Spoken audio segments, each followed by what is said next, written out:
Dans la première, on est touché par le personnage principal. Souligné par cette clarinette. Son archet retire les mêmes plaintes que sa flûte, mais quand il essaye de reprendre l'air... Très bien interprété. Joué en langue chinoise, etc. Il y a cette ambiance amère, mélancolique. Bonne recherche scénique. Que les auditeurs se mettent à pleurer. Ça apportait une petite distance. Et lui aussi, à la fin, il fait rouler... Nostalgique et très touchant.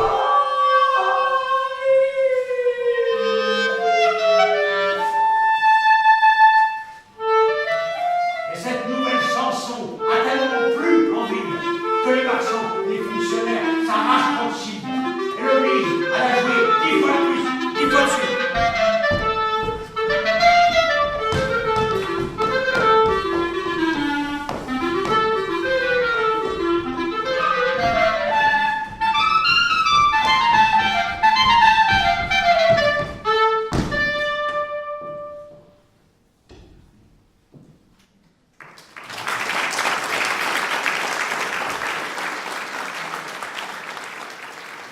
Et on peut espérer que le fait qu'il y ait de la musique dans un spectacle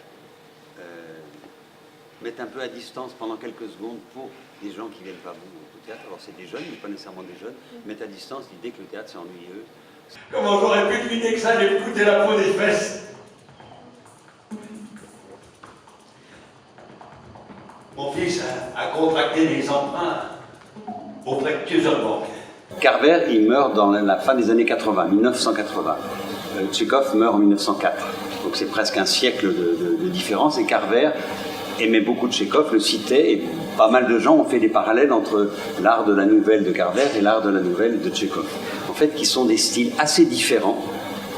Carver, c'est un style assez sec, assez bref, assez proche d'un langage parlé, même si c'est quand même très écrit, alors que Tchekhov, c'est une proposition un peu plus littéraire, c'est une autre époque. Je me suis couché. Mais, au bout d'un instant, mes yeux se sont fermés. Je me suis retrouvé dans un autre rêve. Mon ex-femme était là. Et nous étions encore mariés. Et nos gosses étaient là aussi.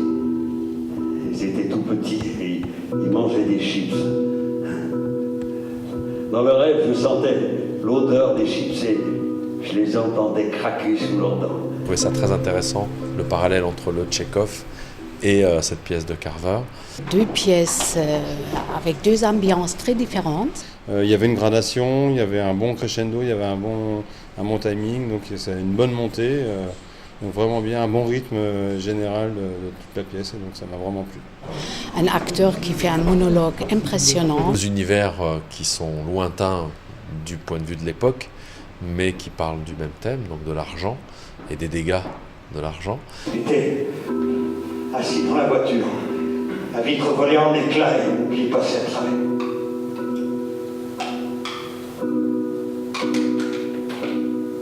Et là-dessus, mes yeux se sont ouverts et je me suis réveillé.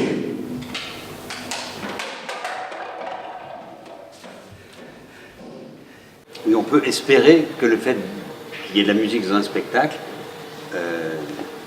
mette un peu à distance pendant quelques secondes pour des gens qui ne viennent pas au théâtre. Alors c'est des jeunes, mais pas nécessairement des jeunes, mettre à distance l'idée que le théâtre c'est ennuyeux, c'est à prise de tête, qu'on va subir un gars qui va faire des trémolos, qui aura des trémolos dans la voix pendant une heure, voilà. Que la musique va amener... C'est vrai que la musique, elle amène une respiration, elle ouvre à l'imaginaire de chacun. Au théâtre, chacun peut s'imaginer ce qu'il veut.